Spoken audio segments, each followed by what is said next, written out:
Royal family, blessed love, give thanks for your presence with us, Honorable Priest Isaac here, the Tiger's Nest. How many of you know the importance of Ethiopia in relation to Islam? Do you know, those of you who are Muslims, that Ethiopia preserved Islam when it was definitely on the brink of total annihilation? We are here at the Crown Hotel, and this will be one of the hotels that we will be utilizing for our upcoming Christ Mass tour from the 29th of December to the 7th of January from 2025 to 2026. And here at the Crown Hotel, this room is known as the Saber Room. They have conferences here, lectures here, and even different ceremonies are held here. And of course, we are here in Ethiopia, utilizing the Saber Room, utilizing the Crown Hotel.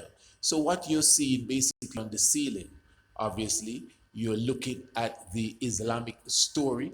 Let me assist you, giving you a better understanding. This really is highlighting again once more how Islam was preserved here in Ethiopia. So it says here, in Mecca, the Kaaba was the center of 360 idols. Because as you know, before Islam really became the Islam that you know today, the Kaaba was said to be a place of idol worship.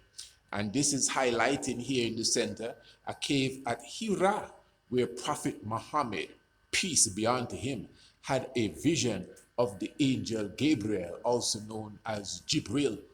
So, according to the history, Abu Bakr destroyed the idols and converted to Islam. And of course, his family and friends and the Quraysh did not like it. So it says here Abu Bakr was persecuted many times by the Quraysh people. And of course, he himself understood that they did not want him to become an individual who praised only one God. You know, this is what you call monotheism, the one God, Allah. So Abu Bakr felt it for the slaves, so he purchased them and set them free. That was his mission. And it says among these freed slaves was the individual, the Ethiopian known as Bilal, who is the individual who gave the first call to prayer. So you can see on the ceiling again, even where Bilal was set free. And of course, the story continues in very beautiful art form, very beautiful artwork.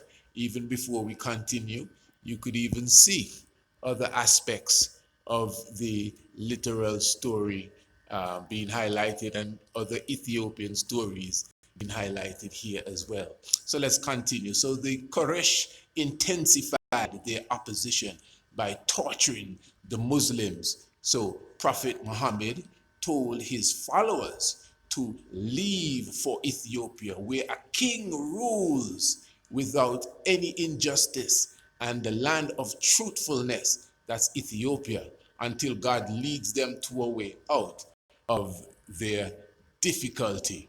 And it says in the 7th Islamic month, between 614 to 615, 11 men and 4 women undertook the first migration. So they sneaked out of Mecca, on a dark night and headed for the sea, where interestingly there were 2 boats that happened to be sailing for their destination, which is Ethiopia.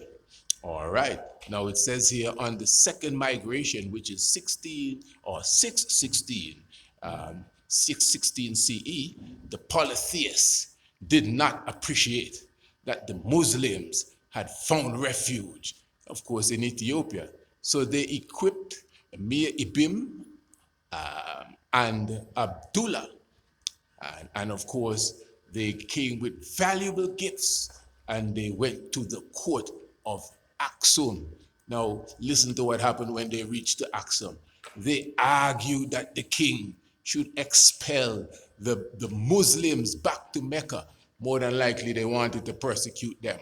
So they said, King, these people you have here, you need to kick them out of Ethiopia and send them back to Mecca. So the king of Aksum summoned the Muslims to his court, and he asked them to explain their teachings and their religion, because, you know, these polytheists came in and they said that you should go back to Mecca. Tell me about your religion. And the king was impressed by the speech given by Jafar ibn Abu Talif, and said, man, to the envoys of the Quraysh, you brothers, listen, I'm afraid that I cannot give you back these refugees. To me, they are living up full and they worship in a very similar way as we worship. So the king assured the Muslim full protection, and they settled in Nagash, which is considered the earliest Muslim settlement in Africa. And in general, Ethiopia is well known for preserving Islam. Even Harar is considered to be the holiest city as it relates to Islam in Africa as well, which is also very important. So, Allahu Akbar, and that is because of Ethiopia. And of course, you know that Eritrea is separated from Ethiopia today, but a lot of this history can be found in Eritrea itself. Beautiful. Give thanks, Rastafari.